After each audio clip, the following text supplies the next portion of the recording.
Ahojte, takže znova som tu s ďalším videom. Je to druhá časť experimentov na ľudí a vlastne je tu jeden nemecký lekár Sigmund Rascher, v doktorskom centráku. Vlastne on sa podujal na experimentoch ako doktor Mengele, čiže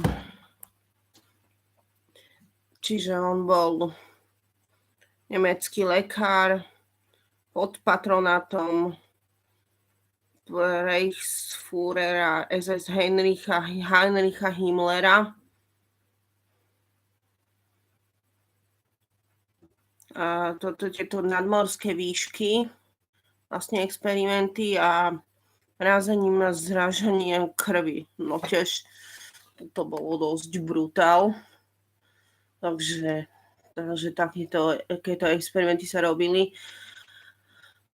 Robil na väzňu v koncentračnom tábore Dachau experimenty so zražaním krvi, cukrovej repy a jablčného pektínu. Vyrobil tabletu Polygal a veril, že sa môže zastaviť krvácanie z bojových zranení alebo po chirurgickom zákroku liek.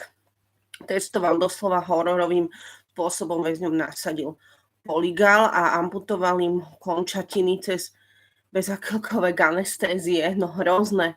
Iných zas po použití tableti strelil do krku alebo hrudníka, aby zistil, či je bezprostredný účinok. Čiže takéto experimenty sa udiali. Takže aj takéto.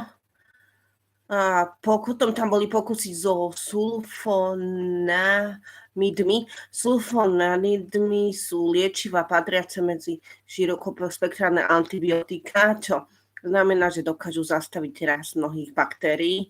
Ich účinok testovali na väzňoch v koncentračnom tábore Ravensbrück. Napríklad ich úmyselne zranili vo vonkajšej strane stehien a do otvorených rán im vtierali baktérie a sádili črepiny, aby čo najvernejšie simulovali situáciu na bojovom poli.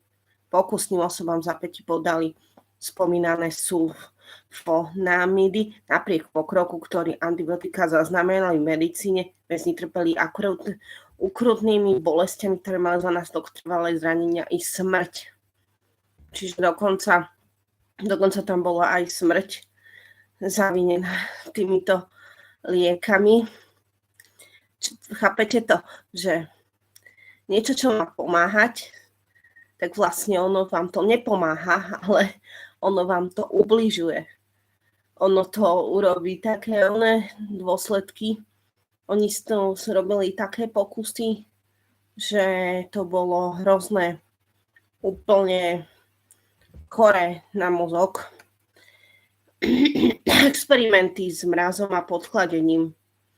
Aj toto sa udialo tam, keďže nemecká armáda nebola pripravená na krutú zimu, ktoré musela čeliť na východnom fronte. Sigmund Rascher sa rozhodol pre experimenty s Birkenau, Osviečime a Dachau. Chceli zistiť, aký dlhý čas trvá, kým vojak zomrie na podchladenie, tiež vyvinúť spôsob uživenia zamrznutých. V rámci pokusov ponáral nahých väzňov do kade s ledvou vodou, alebo ich nechal stať vonku v hlbokom mraze. Tí, ktorí zomreli, hneď mali šťastie, a tí, ktorí nezomreli hneď, tak tí mali problém, pretože väzni, ktorí iba stratili vedomie, podstúpili bolestivé resuscitačné postupy.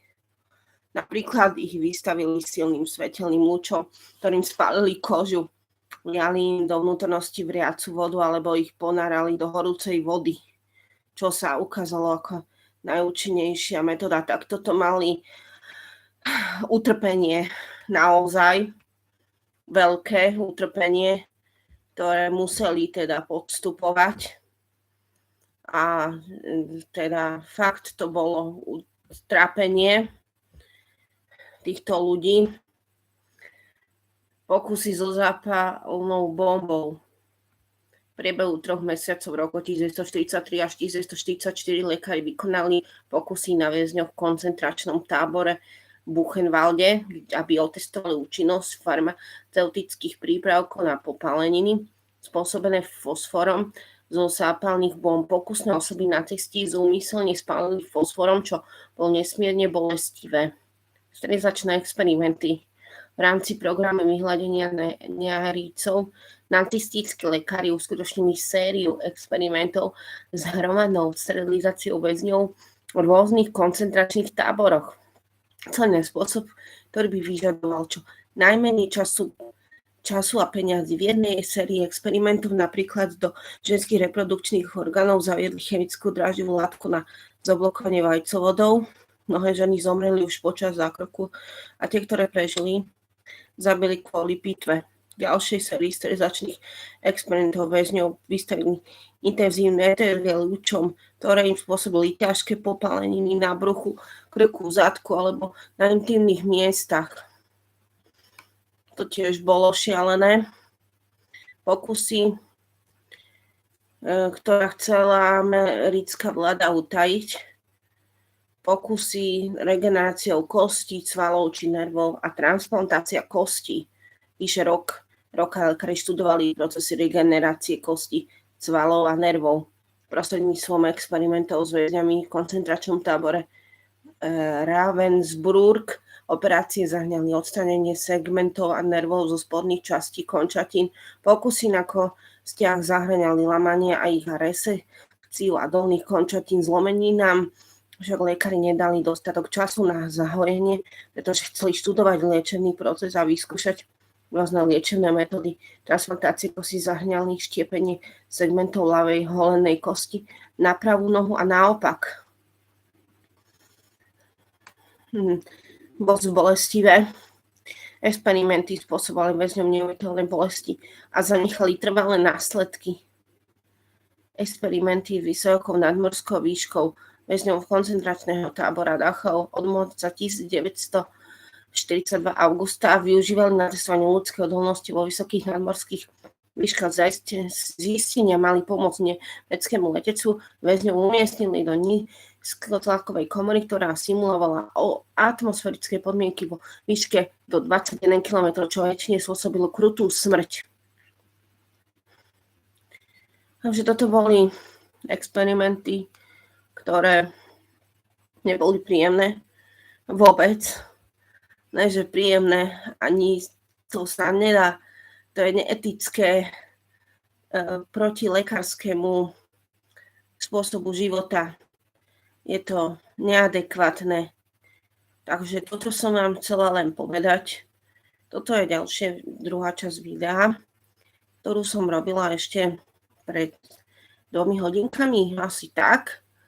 Takže chcem sa vám poďakovať za sledovanie a ďakujeme. Odoberajte nás a ak vás môžeme poprosiť a ak sa vám videa páčia a ak nás budete aj ďalej sledovať, budeme len radi a budem sa snažiť urobiť ďalšie videá, ktoré by boli zaujímavé a ak sa vám to páčilo, napíšte mi aj vaše názory a napíšte mi aj, čo by ste radi videli. Takže toto bolo také trošička smutné a dúfam, že tieto videá zaujali a veľmi aj mňa to akože zaujalo. Tak ahojte a dúfam, že sa to nikde nedeje takéto niečo. Experimenty na ľuďoch. Čaute. Pekný deň.